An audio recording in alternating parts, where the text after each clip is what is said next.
So, our next question in series is, if any tangent plane to the sphere x square plus y square plus z square equal to r square makes intercept at a, b and c on the coordinate axis, then prove that 1 upon a square plus 1 upon b square plus 1 upon c square equal to r square. तो हमने क्या किया, let us considered कि tangent plane drawn from a point of a sphere x1 y1 z1 makes intercept at A B C on the coordinate axis. ये चीज़ already हमें question में given थी। So the equation of tangent plane will be x x1 plus y y1 plus z z1 plus r square. यहाँ पर confuse होने की कोई ज़रूरत नहीं है। इससे प्रीवियस वाले क्वेश्चन में हमने टेंजेंट प्लेन लिया था x x1 plus y y1 plus z z1 plus u x plus x1 वाली इक्वेशन।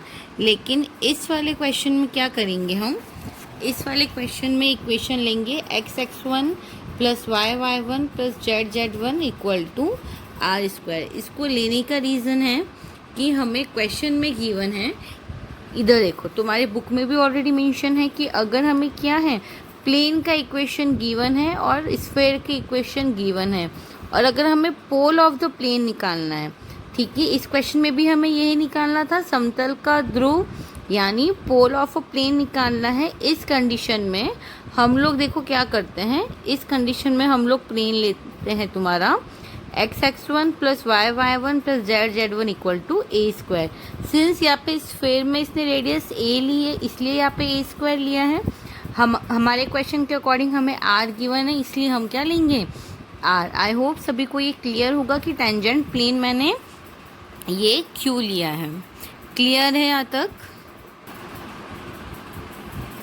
अब देखो हमें गिवन है कि ये क्या है, गिवन जो टेंजेंट प्लेन है हमारा वो क्या कर रहा है, ए बी सी इंटरसेप्ट पे कट कर रहा है, यानी हमारे समतल के बिंदु क्या हो जाएंगे, a, 0, 0 एक्स एक्सिस के लिए, है ना।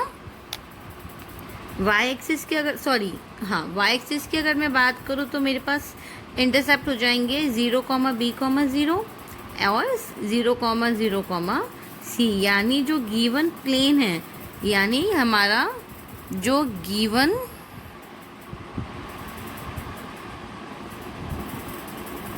टेंजेंट प्लेन है,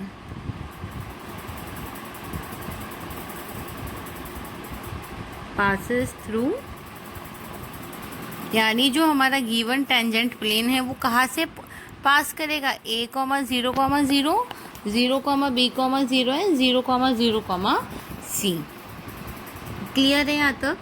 अब यहाँ से हम क्या कर सकते हैं, ये देखो ये तुम्हारा x1 इंटरसेप्ट अगर हम रखते हैं एक बार, यानी एक बार हम पॉइंट क्या रखते हैं, a, 0, 0 in equation number first. इसको दे दो इक्वेशन नंबर फर्स्ट। अगर हम क्या करते हैं, एक बार पॉइंट लेते हैं a, 0, 0, तो हमें देखो x की जगह पर a, y की जगह पर 0 और z की जगह पर 0 रखने पर, यानी हर एक पॉइंट का इंडिविजुअली निकालोगे तो एट पॉइंट a, 0, 0 हमारे पास देखो क्या हो जाएगा, a x1 equal to r square हो जाएगा, क्योंकि ये और ये पॉइंट तो हमारे 0 हो जाएंगे। यानी यहाँ से हमें x1 की वैल्यू मिल जाएगी r square upon a। Similarly हम क्या करेंगे, एक बार ये पॉइंट रखेंगे और एक बार ये पॉइंट रखेंगे, तो सिमिलरली मैं वैल्यू लिख सकती हूँ इसकी।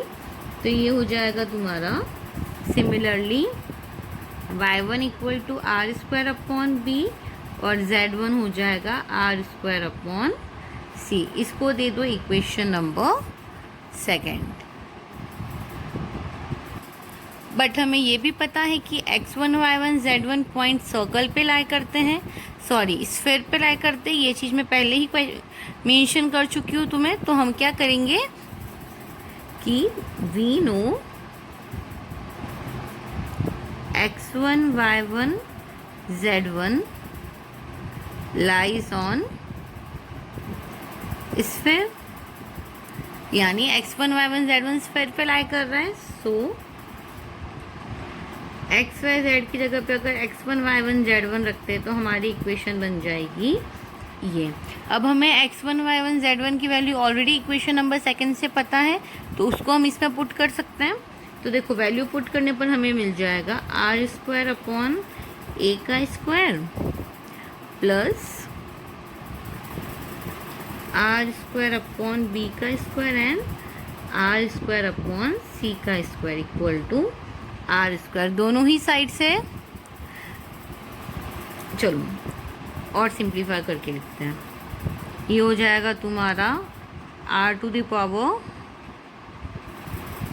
स्क्वायर का स्क्वायर कॉमन निकालो, ये हो जाएगा 1/a² plus 1/b² plus 1/c² r²।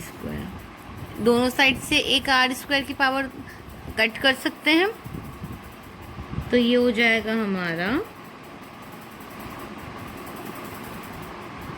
Equal to 1/r²। और यही हमें प्रूव करना था, है ना, तो यही लिख दो हैंस प्रूव, यानी जो हमें प्रूव करना था वो हमने प्रूव कर दिया है। एक बार वापस क्वेश्चन का शॉर्ट में रिवीजन करते हैं। क्या है देखो, इक्वेशन हमने सबसे पहले कंसीडर किया था टेंजेंट प्लेन जो ड्रॉ हो रहा है from the point of sphere x1 y1 z1, intercept given थे a b c। इससे हमने इक्वेशन ऑफ टेंजेंट प्लेन निकाली, ये मैं ऑलरेडी बता चुकी हूँ। ये वाली इक्वेशन तुम्हारी आई है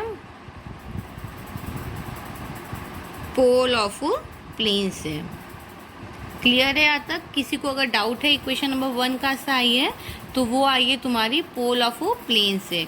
उसके बाद हमने तीनों पॉइंट्स निकाल दिए, तीनों पॉइंट इंटरसेप्ट से निकल चुके हैं तुम्हारे, क्योंकि क्वेश्चन में ऑलरेडी मेंशन था कि ये तीनों इंटरसेप्ट तुम्हारे कोऑर्डिनेट एक्सिस पे है ना। उसके बाद हमने तीनों ही पॉइंट एक एक बार इक्वेशन नंबर 1 में रख के x1 y1 z1 की वैल्यू निकाली है, उसको इक्वेशन ऑफ स्फीयर में पुट करेंगे और जो हमें प्रूव करना है वो हमें मिल जाएगा। आई होप सभी को क्वेश्चन अच्छे से क्लियर होगा।